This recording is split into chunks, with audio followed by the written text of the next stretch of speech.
Next നമ്മൾ ലൈറയിൽ കാണാൻ പോകുന്നത് രജ്വാടി അട്ടികൈ നെക്ലസ് സെറ്റ് കേട്ടോ. അപ്പോൾ ഇതൊരു ജസ്റ്റ് 1 മോട്ടീഫ് മാത്രമുള്ള കണ്ടോ, 1 മോട്ടീഫ് മാത്രമാണ് വന്നിട്ടുള്ളത്. പിന്നെ കംപ്ലീറ്റ് ബ്രാസ് ഫിനിഷിങ്ങിലുള്ള ചെയിനാണ് കൊടുത്തിട്ടുള്ളത്. വെയർ ചെയ്യുമ്പോൾ ദാ ഇങ്ങനെ ഇരിക്കും കേട്ടോ. ഇതിൻ്റെ ഇയറിങ്സ് വന്നിട്ട് ദാ ഇങ്ങനെയാണ് വന്നിട്ടുള്ളത്. ഞാൻ ഇയറിങ്സിൻ്റെ ഡീറ്റെയിൽ കാട്ടിത്തരാം.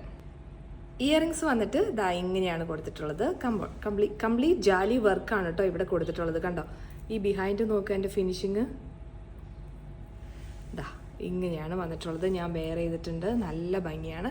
കുറച്ച് സിമ്പിളായിട്ടുള്ള പീസാണ് കേട്ടോ. രജ്വാടി തന്നെ നമ്മൾ പല പീസുകളും ഇപ്പോൾ കണ്ടു, എല്ലാം കുറച്ച് ഹെവി ആയിട്ട് നിൽക്കണതാണ്. കാരണം രജ്വാടി നമ്മളങ്ങനെ ഒരു ഡെയിലി വെയർ അല്ലെങ്കിൽ ഒരു ചെറിയ ഫംഗ്ഷൻ ഇടാൻ പറ്റുന്ന ഒരു സാധനമല്ല. ഇത് കുറച്ച് ഗ്രാൻഡായിട്ട് നമുക്ക് നല്ല സിൽക്ക് സാരി അല്ലെങ്കിൽ സിൽക്ക് സൽവാറിൻ്റെ ഒക്കെ പെയർ ചെയ്താലാണ് ആ ഒരു ജ്വല്ലറിക്ക് തന്നെ ഒരു ഭംഗി കൂടുക കേട്ടോ.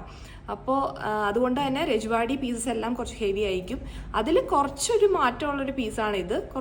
കുറച്ചൊരു സിമ്പിളായിട്ടുള്ള പീസാണ്. അപ്പോൾ ഈ രജ്വാടി അട്ടികൈ സെറ്റ് നിങ്ങൾക്ക് ഇഷ്ടപ്പെട്ടിട്ടുണ്ടെങ്കിൽ നമുക്ക് വെബ്സൈറ്റ് ത്രൂ ഓർഡർ പ്ലേസ് ചെയ്യാം. വെബ്സൈറ്റിൽ രജ്വാടി കളക്ഷൻസിൽ രജ്വാടി അട്ടികൈ നെക്ലസ് എന്ന് സെർച്ച് ചെയ്താൽ മതി. Happy shopping.